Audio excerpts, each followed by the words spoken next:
මේ අභිධර්ම පිටකය චතුරාර්ය සත්‍ය අවබෝධයට කොහොමද උපකාර වන්නේ? චතුරාර්ය සත්‍ය අවබෝධයට මේ අභිධර්මයේ හැදෑරීම කෙසේද උපකාර වන්නේ කියන එක ඊළඟට අපි කතා කරනවා. මේ අනාදිමත් සංසාර ගමන තුළ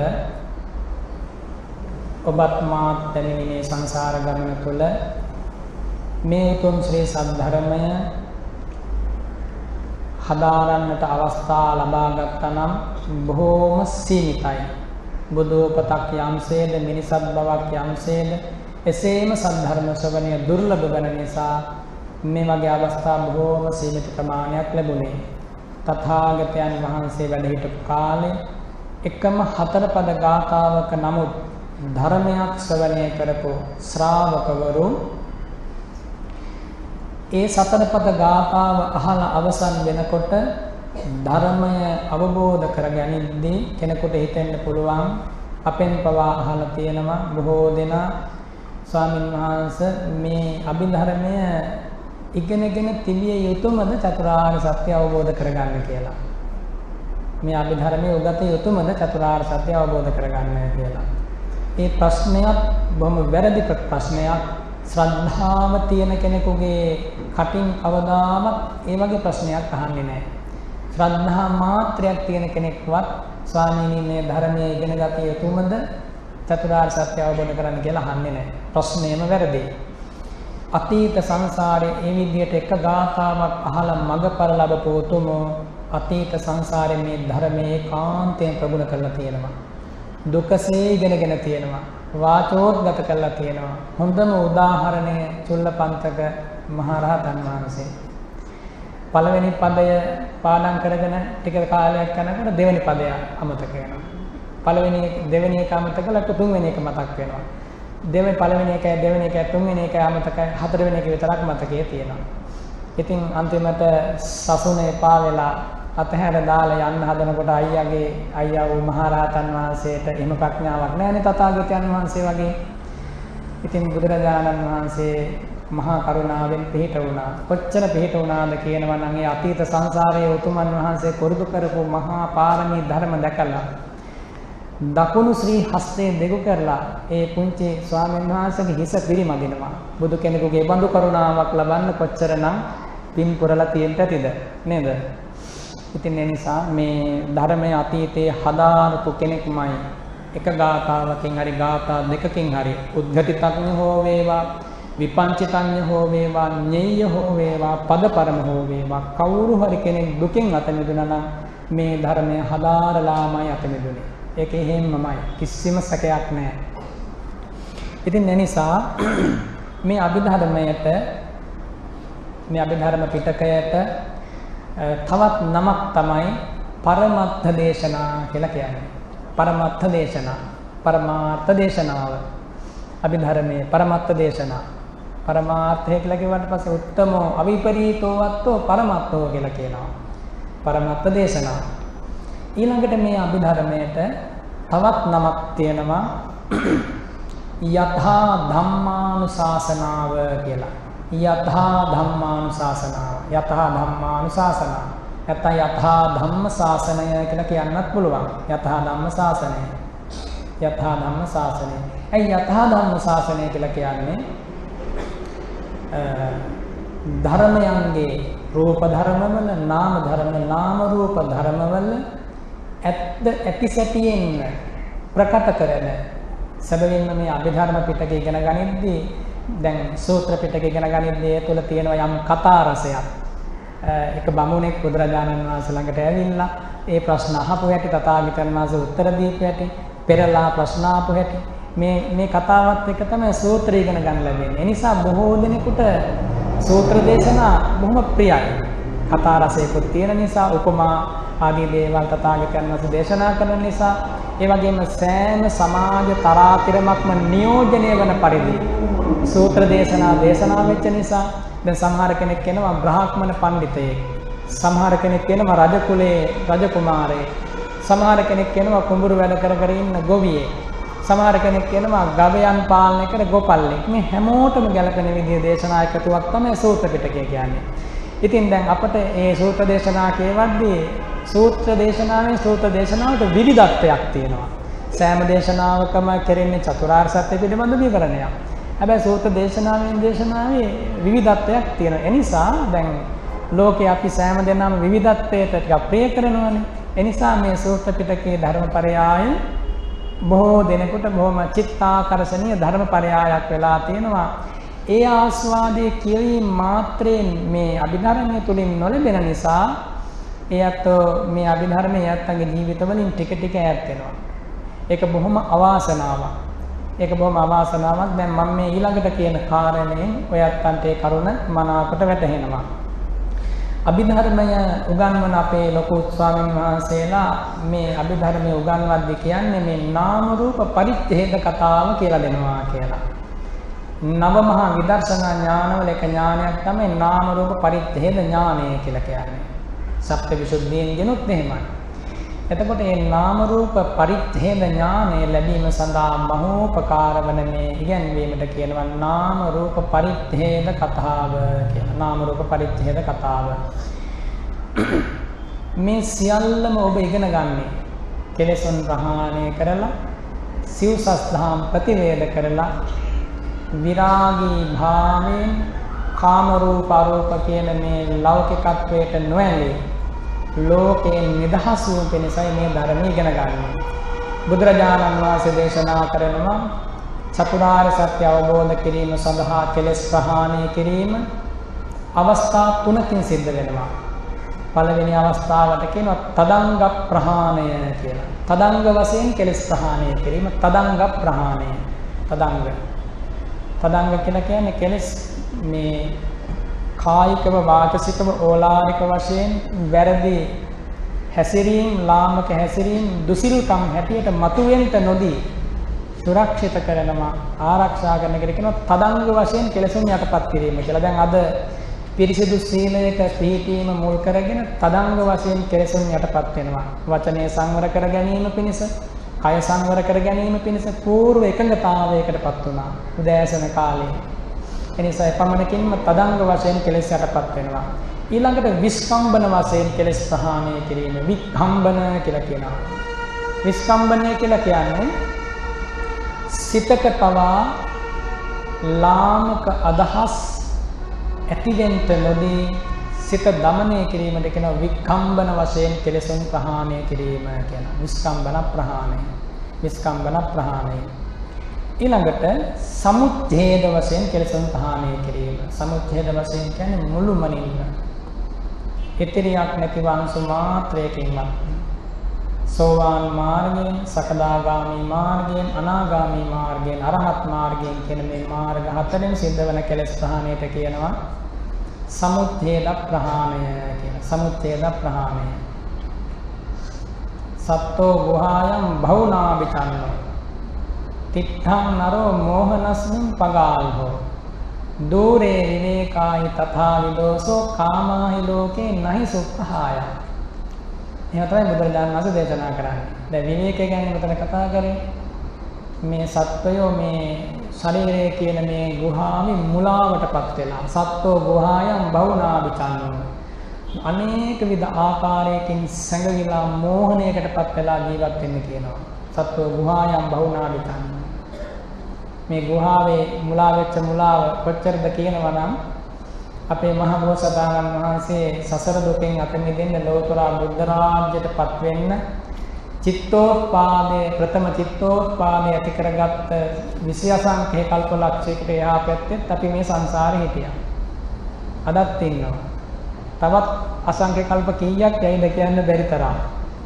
එනිසා සත්වෝ ගුහායම් භවුනාபிචන්නෝ තිත්තන්නරෝ මෝහනස්මින් පගාල්ලෝ මේ ලෝකේ ඉන්න මිනිස්සු මෝහණයකටපත් වෙලා ජීවත් වෙන්නේ. මෝහණයකටපත් වෙලා ප්‍රේමනාප රූප හොයාගෙන ගිහිල්ලා ශබ්ද ගන්ධ රස ස්පර්ශයන් හොයාගෙන ගිහිල්ලා කාම ලෝකේ කාම දාසයන් බැලයන් බවටපත් වෙලා පුදුමාකාර ව්‍යසනයකටපත් වෙලා ලැබිච්ච මිනිසත් බව අන්ධකාරයකට පෙරලාගෙන ලැබිච්ච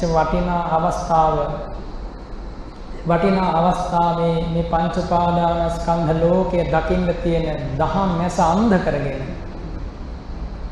රාගය කියන්නේ අන්ධ කරන, අචක්කු කරන, පඤ්ඤා විඝාත, ප්‍රඥා ඇස නැති කරන අන්ධකාරයකටපත් වෙලා ජීවත් වෙන නිසා තථාගතයන් වහන්සේ වදාරනවා දූරේ විවේකාය තථාවිදෝසෝ. ඒ බඳු මිනිසුන්ට කාය විවේකය, චිත්ත විවේකය, උපදි විවේකය කියන මේ නිදහස බොහෝම ඈතයි කියනවා. කාය විවේකය කියන්නේ දැන් අද මේ හැම කෙනෙකුටම කාය විවේකය තියෙනවා. කය විවේකීව පවත්වාන දැන් ගෙදර හිටියා නම් උයන්න තියන්න ඕන. අනේක විද කටයුතු මට වඩා දින් ඔයත් ඒවා දන්නවා. කොච්චර රසට වේල දුන්නත් තරන්නේ හැමදාම වෙනුම් අහන්න වෙනවා. මොන දේ කරත් තරන්නේ හැමදාම චෝදනා, දොස් පැවරීම් කවදාවත් ඉවර වෙලා නැහැ. මොන වදයක්ද මේ, මොන දුකක්ද මම මේ කරගාගත්තේ කියලා කියපු මේ හැම කෙනෙක්ගේම කටින් කියලා ඇති අද වෙනකම්. ඒ නිසා කාය විවේකී තාමත් වමනා කරනවා මේ ධර්මය අවබෝධ කරගන්න. ඊළඟට චිත්ත විවේකය කියන්නේ සිතට පවා කෙලෙසුන් නැගෙන්න නොදී සිත ආරක්ෂා කිරීමේ සඳහා උපකාර වන්නේ ප්‍රථමාදී ධ්‍යාන උපදවා ගැනීම. උපචාර සමාධියකිනුත් ඒ කාරණේ යම් පමණකින් සිද්ධ වෙනවා. එනිසා කාය විවේකයේ උපකාරයි චිත්ත විවේකයට. කාය විවේකයක් චිත්ත විවේකයක් කියන දෙකම උපකාරයි උපදි විවේකයට. උපදි විවේකය. උපදි විවේකය කියන්නේ මුළුමනින්ම කෙලෙසුන්ගෙන් නිදහස් වීම. ඒක ටික ටික අත්විඳින්න බලන්න. එක මොහොතක්, එක මිනිත්තුවක් සියලු දේවල් අතහැරලා බලන්න. ඇස කන නාසය සියලු ඉන්ද්‍රිය පිළිබඳව තියෙන ඒ සංඥාවන්, ඊළඟට රූප ශබ්ද ගන්ධ රස ස්පර්ශයන් පිළිබඳව තියෙන සංඥාවන්, අතීත සංඥාවන්, අනාගත සංඥාවන්, මේ සියල්ල අතහැරලා වර්තමානයේ සිත පවත්වන්න බලන්න. එතකොට මේ අත්දැකීම යම් පමණකින් හෝ ලැබෙනවා. අන්න එහෙම කෙනෙකුට හරි පහසු උපසමානුස්සති භාවනාව සිද්ධ කරන්න. උපසමානුස්සති භාවනාව, අනුස්සති භාවනාවන් අතර තියෙන උපසමානුස්සතිය. උපසමය කියන්නේ කෙලෙසුන්ගෙන් නිදහස්, බාහිර වැඩ කටයුතු වලින් නිදහස්, රාග ද්වේෂ මොහ වලින් හිත නිදහස් කරගෙන විරාගී සංකල්පනාවන්ගේ සිත නිමග්න කරලා පවත්වන්න පුළුවන් හැකියාව, ඒ අවස්ථාව, ඒ මිහිරි අත්දැකීමට කියන උපසමය කියලා. ඒ උපසමය ගැන අනුස්මරණය කරනවා. ඒක කියන උපසමානුස්සතිය කියලා. කෙනෙකුගේ ජීවිතේ එහෙම දෙයක් තියෙන්න ඕනේ. මම මේ සීලයක පිළිපදලා මේ බඳු වැඩසටහන් වල සම්බන්ධ වෙලා මගේ ජීවිතේ මා ලැබුව ඒ මිහිර, ඒ දහම් ප්‍රීතිය හැමදාත්ම මට ආශිර්වාදයක් කියන හැඟීම නැවත නැවත හිතමින් මෙනෙහි කරමින් මේ සඳහා අගයක් ලබා දෙන්න. මේ වගේ වෙලාවක සෑම සිතක්ම මේ දේශනාව මේ වචනයත් එක්ක එකතු වෙලා නම් ඉන්නේ ඥාන සංපයුක්ත ත්‍රි හේතුක අසංස්කාරික චිත්ත වීති පේලියට පහළ වෙනවා. නිදාගත්තොත් භවාංග සිත් පහළ වෙනවා. නිදා ගන්න නැතුව අහගෙන හිටියොත් ඥාන සංපයුක්ත කුසල සිත් පහළ වෙනවා. නිදි කිරමින් අහගෙන ඉන්නකොට ඇතැම් විට ඥාන විප්‍රයුක්ත වුණත් කුසල සිත් තමයි පහළ වෙන්නේ. කෙනෙක් හිතුවොත් මේක නවත්තන්නේ නැහැ තාම කියලා. එහෙම වුණොත් පටිඝ සංපයුක්ත ද්වේෂ මූල සිත් පහළ වෙන්න පුළුවන්. එනිසා මේ චිත්ත ප්‍රවෘත්ති හොඳට නිරීක්ෂණය කළා චිත්තානුපස්සනාව සඳහා ප්‍රවේශයක් තමයි මේ අවස්ථාවේ අපි මේ විදිහට මේ පින්වත් පිරිස වෙනුවෙන් සලස්වන්නේ. එතකොට කායිකව සහ වාචසිකව ඇතිවන අධ්‍යාචාරය, වැරදි හැසිරීමට කියනවා වීතික්‍රමණයන්ය කියලා. කායික සහ වාචසික ලාමක හැසිරීම. එහෙම නැත්නම් අකුසලයන්හි යෙදී, එහෙම නැත්නම් පෞරස් වන විදිහට කය වචන හැසිරීමට කියනවා වීතික්‍රමණය කියලා. ඉක්මවා යෑම, සભ્ય සීමාව, ශිෂ්ට සීමාව, ශික්ෂණ සීමාව ඉක්මවා යෑම වීතික්‍රමණය. ඒ වීතික්‍රමණය නවත්වන්නේ බුදුරජාණන් වහන්සේ වදාළ විනයෙන්, විනය පිටකය අසුර කරගෙනයි. වීතික්‍රමන වශයෙන් කෙලෙසුන් නැගීම, කෙලෙසුන් ප්‍රකට වීම දුරු කළා දාන්නේ. ප්‍රාණඝාත චේතනාවක් හිතට ආවොත් ඒක කායිකව හෝ වාචසිකව ක්‍රියාත්මක කිරීම වීතික්‍රමණයක් කියලා කියනවා. එහෙසේ නොකර චිත්තෝත්පාදයකින් නතර කිරීම වීතික්‍රමන ප්‍රහාණය කියලා දේශනා කරනවා. වීතික්‍රමන ප්‍රහාණය, වීතික්‍රමන වශයෙන් කෙලෙසුන් ප්‍රහාණය කිරීම. වීතික්‍රමණයක් කියලා කියන ඉක්මවා යෑම. එසේ නොවන පරිදි කය වචනේ හසුරවා ගැනීම වීතික්‍රමන ප්‍රහාණය. ඊළඟට සිතට නැගීමට කියනවා අනේක විද පාපී ධර්ම පරිඋත්ථාන කියලා. පරිඋත්ථාන. උත්ථානය කියලා කියන්නේ නැගී සිටීම. පරිඋත්ථානය කියන්නේ ඒ අර්ථයෙන්ම ගෙන දෙන වචනයක්. පරිඋත්ථාන. ප්‍රතිඋත්ථාන කියලා කියන්නත් පුළුවන් පරිඋත්ථාන. එතකොට හිතට කෙලෙස් නැගගෙන ආවොත් හිතට කෙලෙස් සංකල්පනා පහළ වුණොත් බුදුරජාණන් වහන්සේ දේශනා කරනවානේ කාම ධාතුම් පටිච්ච උප්පජ්ජති කාම සංකප්පෝ කියනවා.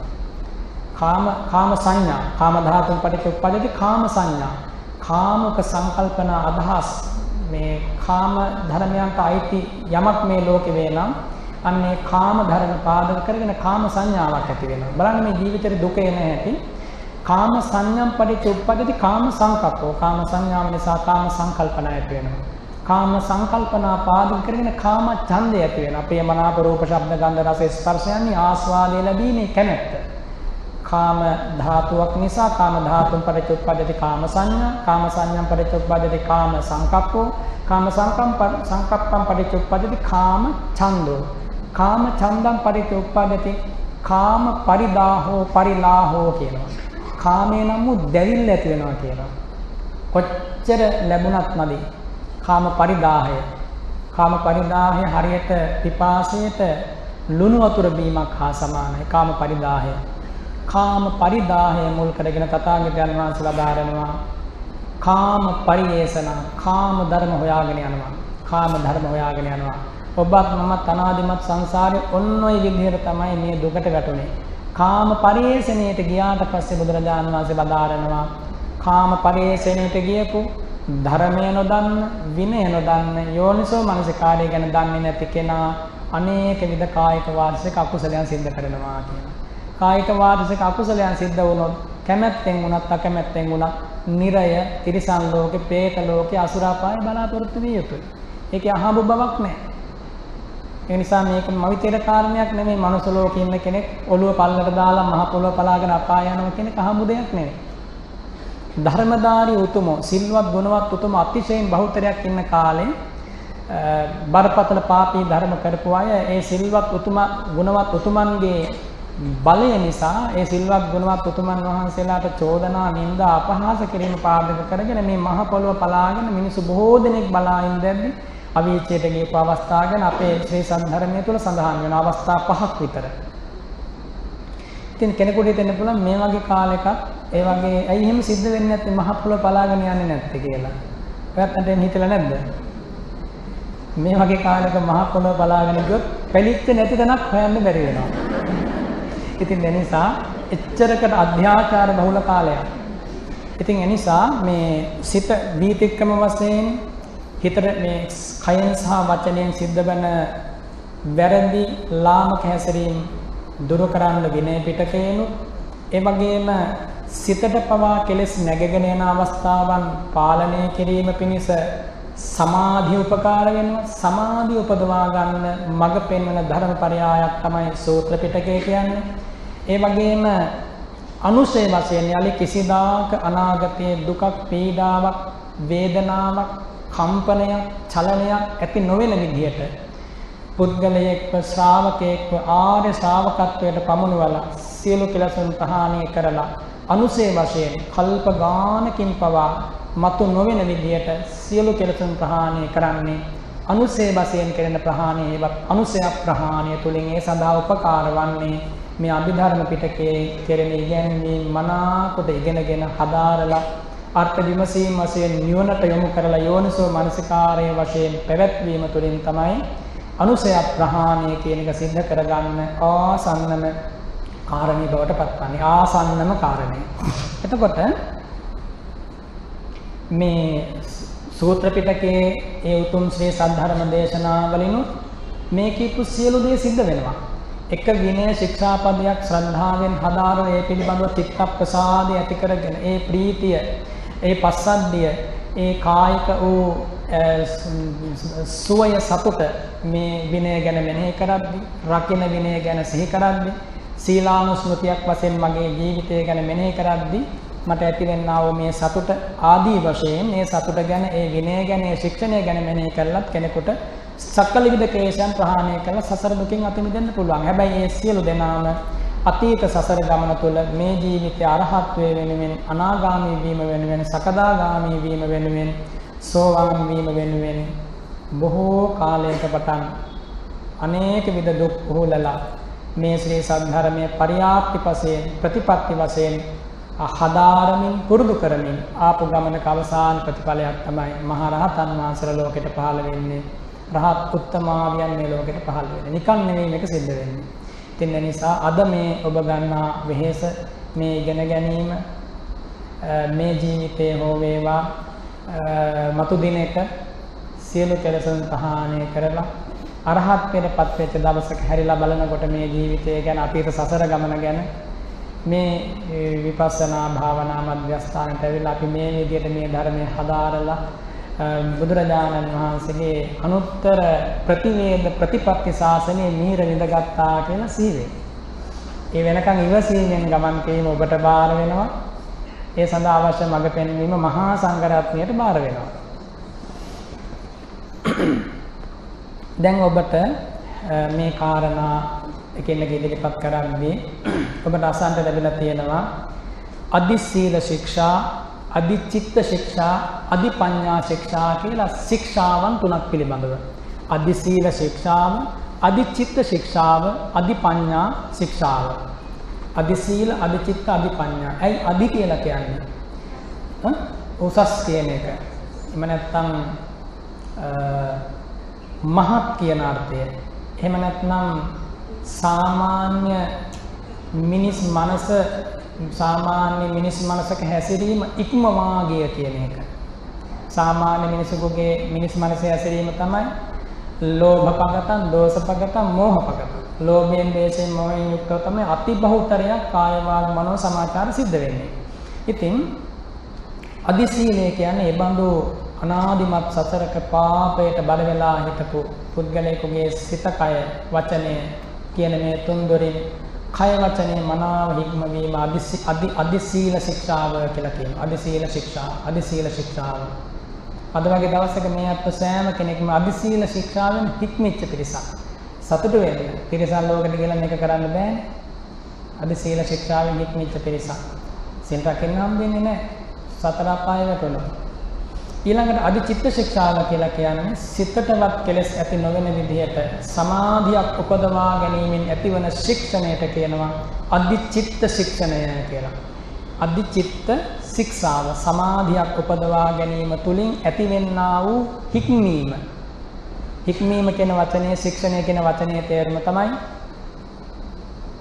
සතර සම්‍යක් ප්‍රධාන වීරිය දේශනා කරද්දී නූපන් අකුසල ධර්ම නූපදවීම පිණිස සහ නූපන් කුසල ධර්ම ඉපදවීම පිණිස ගන්නා වැර වෑයමට කියනවා ශික්ෂණය කියලා. එතකොට අදි චිත්ත ශික්ෂණය නම් වූ සමාධිය උපදවා ගැනීම පිණිස වැර වෑයම් කරන කෙනෙක් මේ ශාසනයේ ගුණ පුරන කෙනෙකුට මහෝපකාර ධර්මපරයායක් තමයි සූත්‍ර පිටකයේ බුදුරජාණන් වහන්සේ උගන්වන්නේ. ඒ වගේම අදි පඤ්ඤා ශික්ෂා කියලා කියන්නේ චතුරාර්ය සත්‍ය ධර්මය සෝවාන් මාර්ගයෙන් හෝ සකදාගාමී මාර්ගයෙන් හෝ අනාගාමී මාර්ගයෙන් හෝ අරහත් මාර්ගයෙන් කියන මේ මාර්ග හතරෙන් එක අවස්ථාවකින් අවබෝධ කරගත් කෙනෙකුගේ ඇතිවන්නා වූ ඒ මාර්ග ඵලයන් තුලින් ඇතිවන්නා වූ ශික්ෂණය හික්මීමට කියනවා අධිපඤ්ඤා ශික්ෂාව කියලා. අධිපඤ්ඤා ශික්ෂණය. සක්කාය දිට්ඨි විචිකිච්ඡා සීලබ්බත පරාමාස ප්‍රහාණය වෙච්ච කෙනෙකුගේ අතින් ආනන්තරීය කර්ම කිසිදාක සිද්ධ වෙන්නේ නැහැ. පංච ආනන්තරීය කර්ම කිසිදාක සිද්ධ වෙන්නේ නැහැ. ඒ සිද්ධ නොවීමම ශික්ෂණයක්. ඒ සිද්ධ නොවීම දැන් අපි කොච්චර දසසිල් සමාදන් වෙලා හිටියත් උපසම්පදා සීලයක් සකස් ආරක්ෂා කරා. සමහරට මේ ජීවිතේ හෝ මරණයත් එහෙම දෙයක් වෙන්න බැරිද? වෙන්න පුළුවන්. හැබැයි මේ අධිපඤ්ඤා ශික්ෂණයෙන් ශික්ෂාවත් වූ ශ්‍රාවකයාගේ අතින් එහෙම දේවල් කිසිදාක සිද්ධ වෙන්නේ නැහැ. ඒ නිසා ඒ උදෙසා තියෙන උසස්ම ඉගැන්වීම, හැදෑරීම, පරියාප්තිය තමයි මේ අභිධර්මයේ ඉගෙන ගැනීම. නිසා මේ සෑම ආකාරයකින්ම කියන්නේ අපේ මේ ජන සමාජය තුළ බොහෝ කාලයක පටන් මේ ධර්මපරයායට යම් අකමැත්තක් තියෙනවා. ඒක ඔයත් දන්නවා, මහා සංඝරත්නයට අපිත් දන්නවා. භික්ෂූන් වහන්සේලා පවා මේ ධර්මය හදාගන්න ටිකක් කම්මැලි.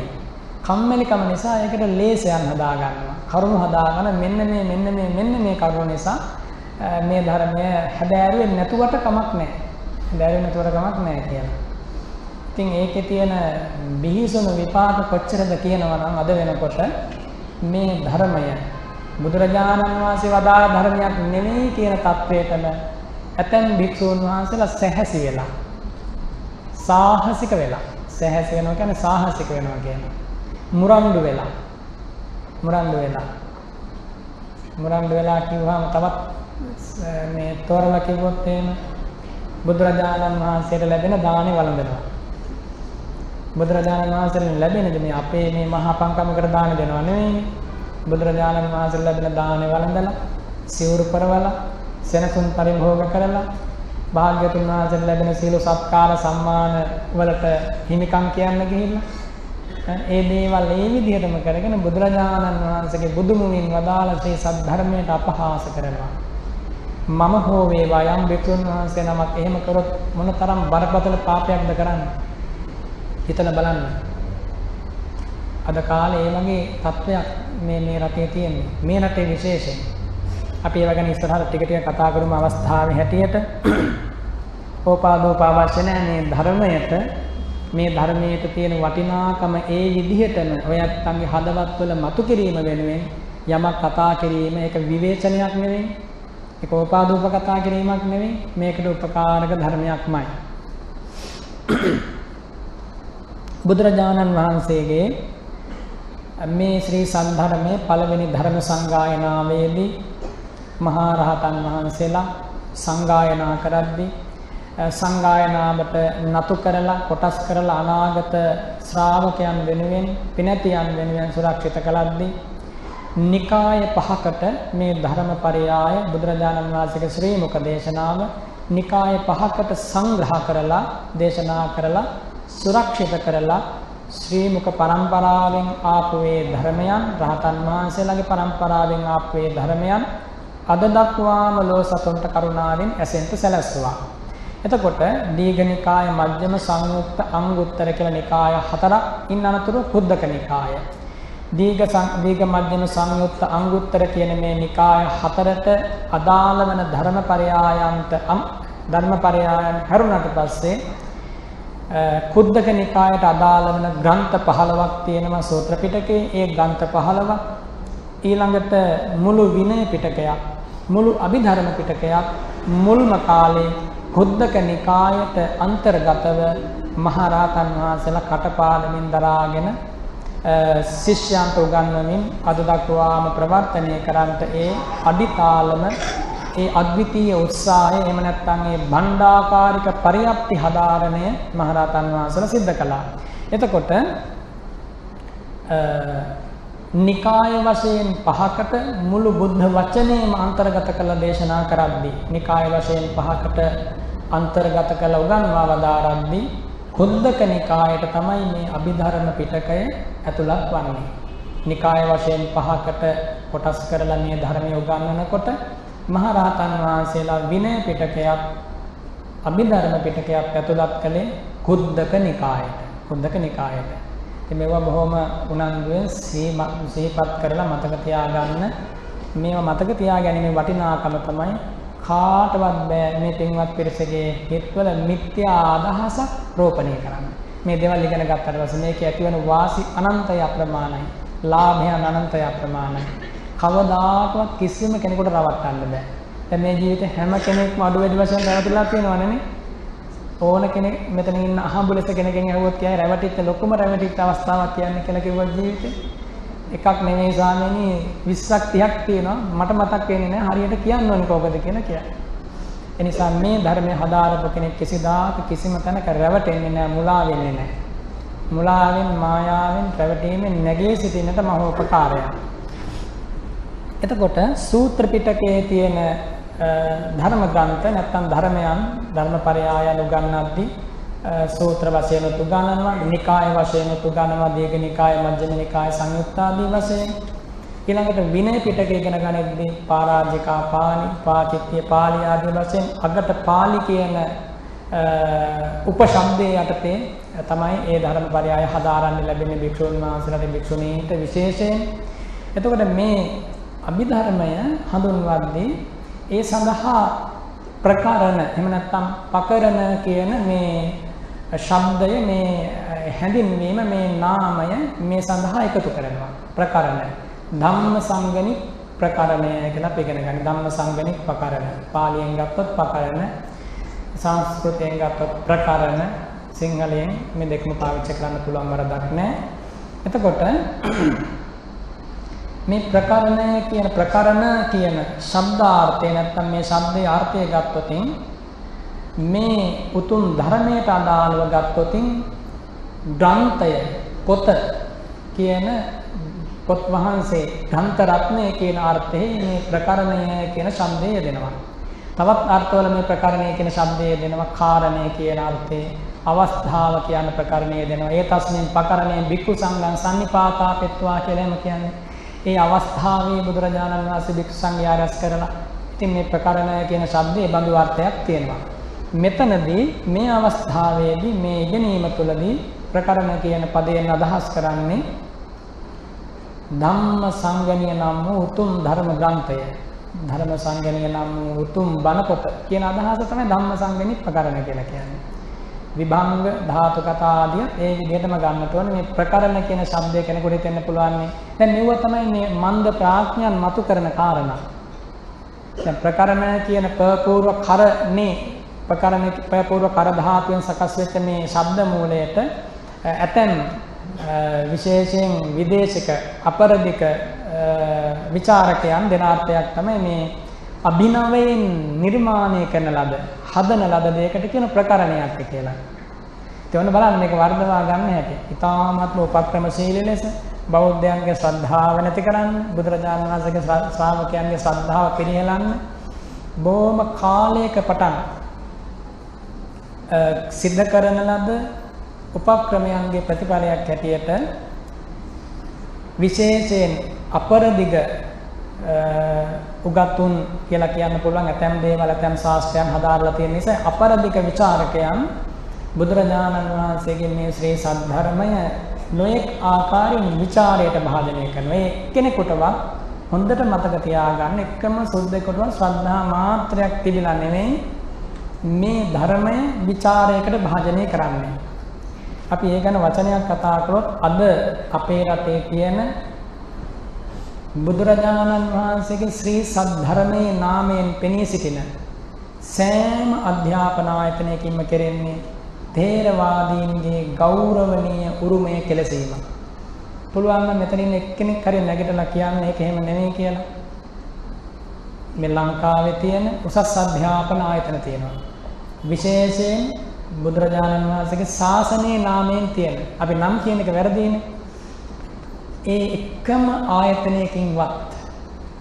ආයතනයකින්වත් ශ්‍රද්ධාව රැකිලා සීලය ආරක්ෂා වෙලා ප්‍රඥාව උපදවාගෙන සව් කෙලසුන් නසා දමා සසර දුකින් නිදහස් වන මාර්ගයට උපකාරයක් අනුග්‍රහයක් නෙමෙයි ලබා දෙන්නේ මුළු බුද්ධ වචනයේම අනේක විද ආකාරයෙන් අන්ධයන්ගේ අතට මණිකක් ලැබුණාට තේරෙන්නේ නැහැ. අන්න ඒ වගේ මේක කෙලසා දැමීමක්ම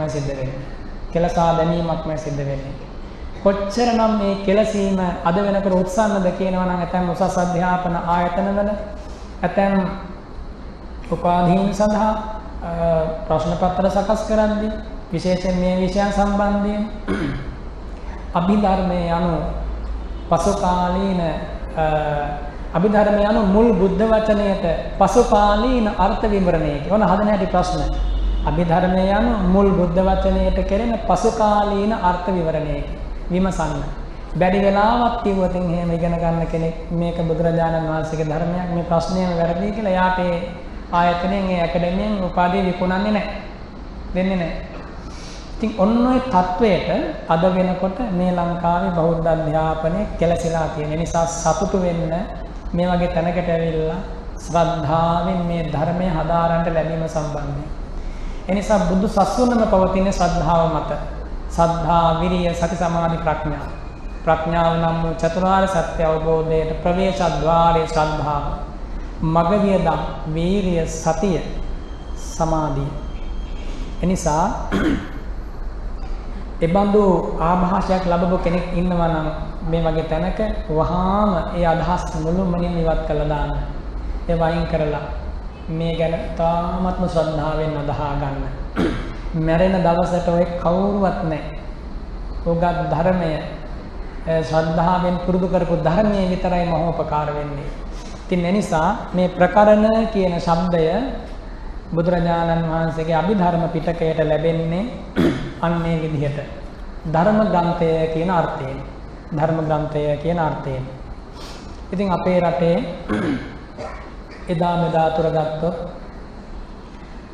මේ උතුම් අභිධර්මයට අනේක විද උපහාරයන් රාජරාජ මහා මාත්‍යවරුන්ගේ ඉඳන් සාමාන්‍ය මේ පුද්ගලයා දක්වාම සාමාන්‍ය මිනිසා දක්වාම අතීතයේ සිද්ධ කරලා තියෙනවා. අතීතයේ සිද්ධ කරලා තියෙනවා. මම එහෙම කිව්වේ දැන් බුරුම වගේ ගත්තොත් බුරුම වගේ රටක ගත්තොත් පුංචි පාඨශාලාවෙන් ඉඳන් ළමයින්ට මේ අභිධර්මයේ කොටස් වශයෙන් හදාරවන්නට උගන්වන්නට ඒ අධ්‍යාපන වැඩපිළිවෙලම සකස් කරලා තියෙනවා. මේ වගේ රටක ගත්තොත් ශ්‍රද්ධාවක් නැති කළා, සීලයක් නැති කළා, ගුණයක් නැති කරලා අන්තිමට මව් දෙමාපියන් නොහඳුනන පුද්ගලයන් බිහි කරන විදිහට තමයි මේ රටේ අධ්‍යාපන රටාව සකස් වෙලා තියෙන්නේ. පුළුවන් නම් කෙනෙක් නැහැ කියන්නේ එහෙම්මමයි. එනිසා මේ ධර්මය හදාරපු කෙනෙක් කිසිදාක කුහකෙක් වෙන්නේ නැහැ. අවංකව නිස්සරණ අධ්‍යාසයෙන් හදාරුවා. මේ ධර්මය හදාරපු කෙනා ගුණය හඳුනනවා, ගුණ සුවඳ හඳුනනවා.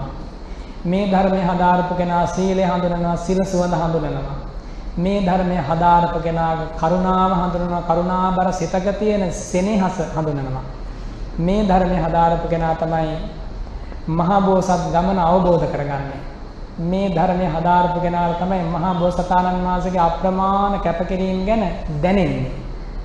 නැත්තම් දැනෙන්නේ නැහැ කිසිම දායක. ජීවමාන බුදුරජාණන් වහන්සේගේ කාලේ අභිධර්මයේ උගත් භික්ෂුන් වහන්සේලාට විශේෂ වරප්‍රසාද ලබා දුන්නා. විශේෂ ගෞරව නාමයකින් හැඳින්වුවා ආභිධම්මික කියලා. ආභිධම්මික. අභිධර්මයේ හදාරන ලද ස්වාමින් වහන්සේලා ගැන නැත්තම් ඉගෙනගත්තු කටපාඩමින් දරාගත් ස්වාමින් වහන්සේලා ගැන සඳහන් කරනවා ආභිධම්මිකෝ යේද ධම්මකතිකෝ කියලා. අභිධර්මයේ දන්න කෙනාම තමයි සැබෑ ධර්ම කතිකයෙක් කියලා කියන්න පුළුවන්. අඤ්ඤේපන නාම රූප පරිච්ඡේදං ආලෝලෙත්වා කතෙන්ති. මේ අභිධර්මයේ හදාරපු නැති කෙනෙක් නාම ගැන හැවුවොත්, රූප ගැන හැවුවොත්, නාම රූප ගැන හැවුවොත් අවුලක් ඇති කරලමයි පිළිතුරක් ලබා දෙන්නේ. දැන් අපි ගත්තොත් රූපාරම්මන, ශබ්දාරම්මන, ගන්ධාරම්මන, රසාරම්මන, පොට්ටබ්බාරම්මන, ධම්මාරම්මන කියලා අරමුණු හයක් තියෙනවා. එතකොට ඇසත් එක්ක සම්බන්ධ වෙන්නේ රූපාරම්මණය, කනත් එක්ක සම්බන්ධ වෙන්නේ ශබ්දාරම්මණය, නාසයත් එක්ක ගන්ධාරම්මණය, දිවත් එක්ක රසාරම්මණය, කයත් එක්ක පොට්ටාරම්මණය. රූපාරම්මණය කියන්නේ කුමක්ද කියලා අහුවොත් රූපාරම්මණය යනු අටවිසි රූපයට අයත් වර්ණ රූපයයි කියලා මේ අභිධර්මයේ දන්න කෙනා උත්තර දෙනවා. අභිධර්මයේ දන්න කෙනා ඒ ගැන මෙනෙහි කරනවා. ශබ්දාරම්මණය යනු කුමක්ද කියලා අහුවොත් අටවිසි රූපයන්ට අයත් ශබ්ද රූපයයි මේ ශබ්දාරම්මණය. එතකොට වර්ණ රූපේ කොහොමද හටගන්නේ කියලා අහුවොත් කම්ම චිත්ත ඍතු ආහාර කියන හතරෙන්ම මේක හට ගන්නවා කියලා උත්තර දෙනවා. මේ වර්ණ රූපය සකස් වූ හේතුව කුමක්ද? වර්ණ රූපයේ ඵලය නම් වර්ණ රූපයට අදාළ හේතුව කුමක්ද කියලා හේතුඵල වශයෙන් මේක දකිනවා. මේ වර්ණ රූපය චතුරාර්ය සත්‍යයේ මොන සත්‍යයට අයිතිවන්නේ? මේ වර්ණ රූපේ ස්කන්ධ වලින් කුමන ස්කන්ධයටද අයිතිවන්නේ? මේ වර්ණ රූපය අට්ඨාරස ධාතුන්ගෙන් කුමන ධාතුවටද අයිතිවන්නේ? මේ වර්ණ රූපය පටිච්ච සමුප්පාදයට ගලපනවා නම් කොහොමද මේ පටිච්ච සමුප්පාදය තුලින් මේ වර්ණ රූපය අවබෝධ කරගන්නේ? බලන්න දැන් කොච්චර දේවල් ටිකක් මේ අභිධර්මයේ දන්න අභිධර්මයේ ඉගෙන ගත්ත කෙනාට විදර්ශනා භාවනාව කරගෙන යද්දී નિરાයාසයෙන් උපකාරයක් ඇටියට මේ ධර්මය ඉගෙන ගැනීමෙන් ලබා දෙනවාද? දැන් මම මේ කිව්වේ වර්ණ රූපේ, ශබ්ද රූපේ, ගන්ධ රූපේ, රස රූපේ, පොට්ටබ්බ රූපේ. මේවා පිළිබඳව බුදුරජාණන් වහන්සේගේ ශ්‍රාවකයා අනිවාර්යයෙන්ම දැනගෙන තිබිය යුතුයි. මේවා බුදුදහමේ අත්‍යශයෙන් කෙරෙන මූලික ඉගැන්වීම්. මේවා දහමේ මර්මස්ථාන හා සමානයි. මේ ටික දන්නේ නැත්නම් කිසිදාක ධර්මයක් අවබෝධ වෙන්නේ නැහැ. උත්සාහ කළා වැඩක් නැහැ. ප්‍රාංශුලබ්බේ ඵලේලෝභා දුද්බාහුරිය වාමනක් කියලා කියනවා. මන්දක්කවි යසක්කාර්ති ගමිච්ඡාම උපහාශ්‍යතාම් කියලා තියෙනවා. රඝුවංශගේ කාලිදාසගේ රඝුවංශේ මේ මිටි කෙනෙක් බොහොම මිට්ටෙක් උඩ තියෙන ගහක ගෙඩියක් බලාපොරොත්තු වෙනවා. හරියට ඒක හාස්‍යයට කාරණයක් නේ. මිට්ටෙක් මේ ගහක උඩක තියෙන ගෙඩියක් බලාපොරොත්තු වෙලා වැඩ නැහැ. Tamanට අල්ලන්න පුළුවන් ප්‍රමාණයක බලාපොරොත්තු වුණොත් හරි. අන්න ඒ වගේ. ඉතින් මේ ධර්මයේ නොදැන චතුරාර්ය සත්‍ය අවබෝධයක් බලාපොරොත්තු වෙනවා නම් ඒක හාස්‍යයට කාරණයක්. ඒ නිසා මේක ගෞරවයෙන් දරා ගැනීම ඔබට බාරයි. ඉතින් මම මේ කාරණය කිව්වේ ධම්මාරම්මණය නම් වූ මනසට මනෝද්වාරයට මනෝද්වාරික චිත්තයන්ට විශේෂ වන මේ ධම්මාරම්මණය යනු කුමක්ද කියලා යම් භික්ෂුන් වහන්සේ නමකගෙන් භික්ෂුණියකගෙන් හෝ උපාසකයෙක්ගෙන් උපාසිකාවකගෙන් ඇහුවොත් මේ අභිධර්මයේ හදාරලා නැත්නම් කිසිදාක පැහැදිලි උත්තරයක් දෙන්න බෑ. ඒක තව ඉස්සරහට මේක හදාරනකොට ඔයත්තන්ට හොඳට වැටහෙයි. ඒතර මෙව දන්නේ නැතුව චතුරාර්ය සත්‍ය අවබෝධ කරනවා කියලා එකක් සිද්ධ වෙන්නේ නැහැ. ඒ නිසා සිව්සස් දහම් පසක් කර ගැනීමේ බලාපොරොත්තුව සහිත බුදුරජාණන් වහන්සේගේ ශ්‍රාවකයා අත්‍යන්තයෙන්ම ගෞරවණීය ලෙස හැදෑරිය යුතු මේ ධර්මපරයය අප්‍රමාදී විය යුතුයි කියන එක තමයි මේ වෙලාවේ ඔබට මතක් කරන්නේ.